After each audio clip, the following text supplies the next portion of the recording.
Hey and welcome, I'm Hedi, I'm the founder of Hedis Innovationgym, and this innovation training is all about the big question: what is design thinking? If you're doing business, especially right now in times of major changes, this might be super relevant to you because first and foremost, design thinking is an approach to innovation in which you make use of a toolbox filled with methods from design, sociology, psychology, systems thinking, and whatnot. And what do I mean by innovation? Major buzzword. I mean problem solving. Solving the problems of your customer, finding the best solution to the problem and the needs of your customer, and then market it. The service, the product, the experience, the strategy, whatever you are working on where humans are involved. By the way, if you're new to this channel, here it's all about innovation, mindset, strategy, and tools to help you and your business thrive. And if that sounds interesting and like something helpful to you, consider subscribing and hit the bell to get notified each time we post a video, which is Tuesday. Now, I've trained and heavily experimented with design thinking over the last decade with hundreds of clients, and really core is, and I say it again, if you don't put your customer into the center of everything you do, if you think money and technology first, you're not practicing design thinking and human-centered innovation. So fall in love with your customer. It's the base. Think about Amazon. They say our mission is to be Earth's most customer-centric company.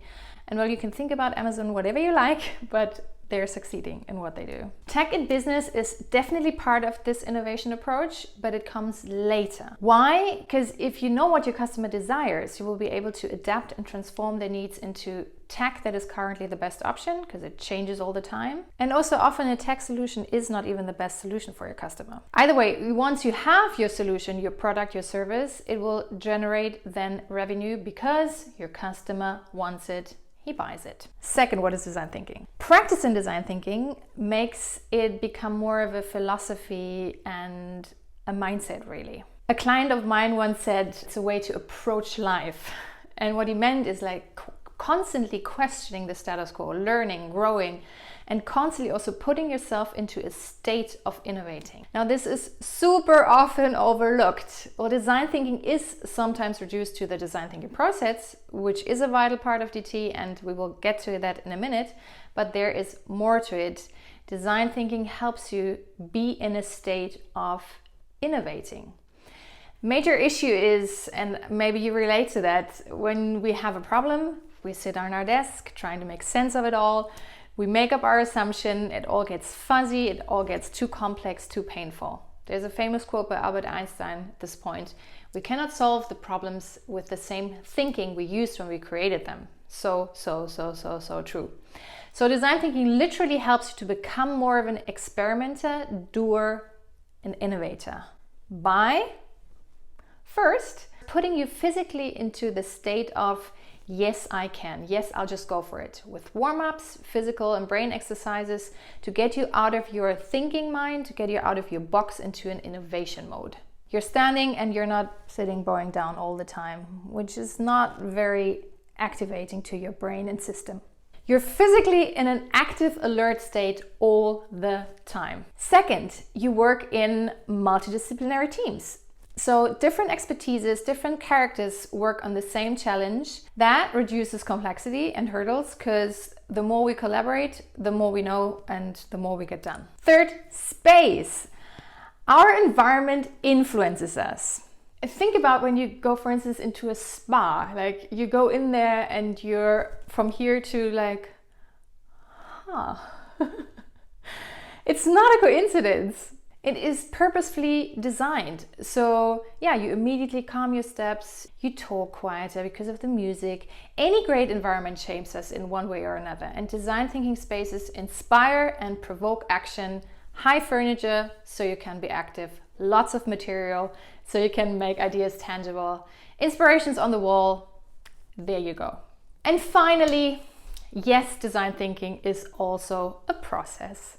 An awesome process. Sometimes 6 steps, sometimes 4, sometimes 5, sometimes it's a diamond shape.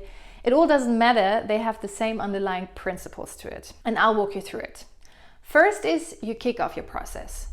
You sharpen your assignment, you do team building, you download all your assumptions, because otherwise they stay stuck in your system and all you do is basically validate what you already know in this whole process. And that is a waste of time, I'm telling you. And you do also project planning. Also, oftentimes overlooked, project planning is key. Then next is the empathy phase.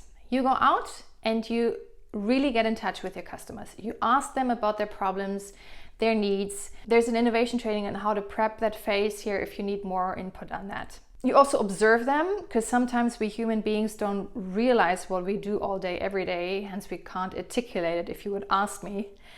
And you try it out. Try whatever you're working on yourself. You put yourself into the shoes of your customers, literally. For example, when you're creating a service for the elderly, seriously, physically prep yourself like an elderly person and go through it. Feel it. Big ahas. Third, you synthesize. You make sense of everything you've learned and captured in the empathy phase, and you take a decision. Which problem is the most pressing, most relevant right now? What needs do we want to find solutions for? And with that, then it's time for number 4. Finally, everyone is always waiting for it. The ideation, the brainstorming phase.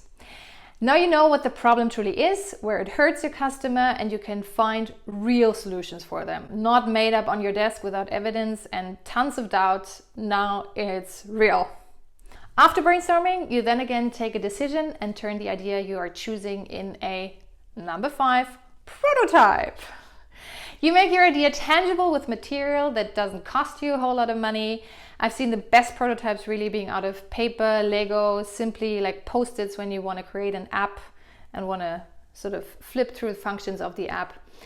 And this phase also preps you for the next phase, which is super important, test, where you again get in touch with your customers and you ask them for super honest feedback, and you let them experience whatever you have created, for instance, a service. You literally test out what you want to launch, and that gives you the insights to make it better, to iterate whatever you're working on, make it better for your customer.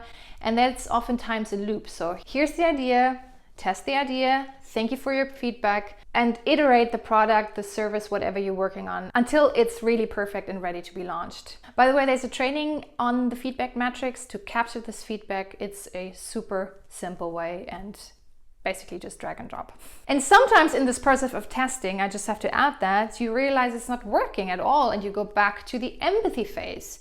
So this process isn't rigid. It's not like step by step by step. It's fluid. It's a learning process, and what it helps you really at the end of the day, it saves you a lot of money, because you're not launching anything your customers don't desire and therefore won't buy, but instead they will buy and make your business thrive.